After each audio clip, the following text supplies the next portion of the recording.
যে অবশ্যই গ্রহণযোগ্য সুষ্ঠু নির্বাচন তিনি উপহার দিবেন, কিন্তু আমরা তার কথা এবং কাজে কোনো মিল পাই নেই।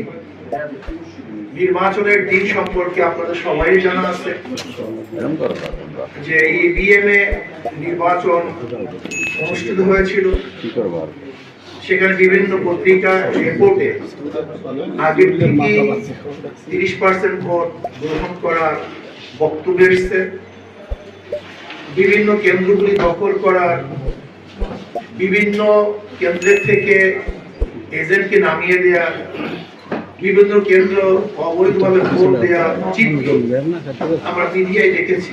এমনকি আমি একটা প্রার্থী, আমার উপর আক্রমণ করতেও তার কোনো অবস্থাতেই পিছপা হয়নি।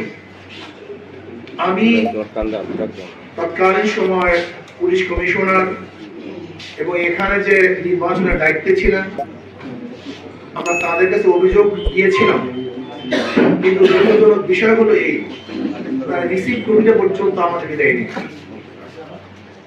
এরপরে ঘটনা সম্পর্কে আপনারা সবাই জানেন যে দেশের অবস্থা কি হয়েছিল, যেখানে বিচার পাওয়ার মতো কোনো ব্যবস্থা ছিল না। এর জন্য আমরা আদালতে বিচারের সম্মুখীন হইনি, যেহেতু ন্যায় বিচার পাবো না। কিন্তু পরবর্তীতে জুলাই এবং আগস্টে বিপ্লবের পরে দেশের পরিবেশ পরিস্থিতি সম্পূর্ণ পরিবর্তন হয়েছে। জনতার এবং ছাত্রদের এই আন্দোলনের কারণে ফ্যাসিস্ট দেশ থেকে পালাতে বাধ্য হয়েছে। ন্যায় বিচার প্রতিষ্ঠিত হবে বলে জনগণ আশা করছে।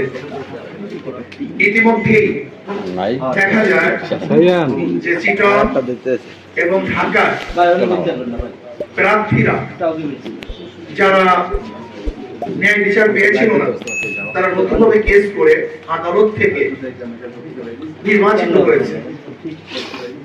যখনই ঢাকা এবং চিটাগংয়ে আদালত সেকেন্ড যে ছিল তাকে মেয়র হিসেবে ঘোষণা দিয়েছে, তখনই বাংলাদেশের উৎসব জনগণ, এমনকি বরিশালের নাগরিকরা, আমাদের শ্রদ্ধাভাজন আমি সহ সবাই আমাদের পরামর্শ দিয়েছে, নির্দেশ করেছে যে আমরাও যদি আদালতে মামলা করি তাহলে ইনশাআল্লাহ অবশ্যই আমরা ন্যায় বিচার পাবো।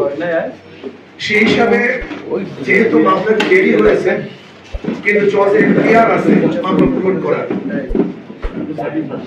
আমি আদালতের কাছে অনুরোধ করব যে আমাদের মামলা গ্রহণ করে জনগণের আশা এবং আকাঙ্ক্ষা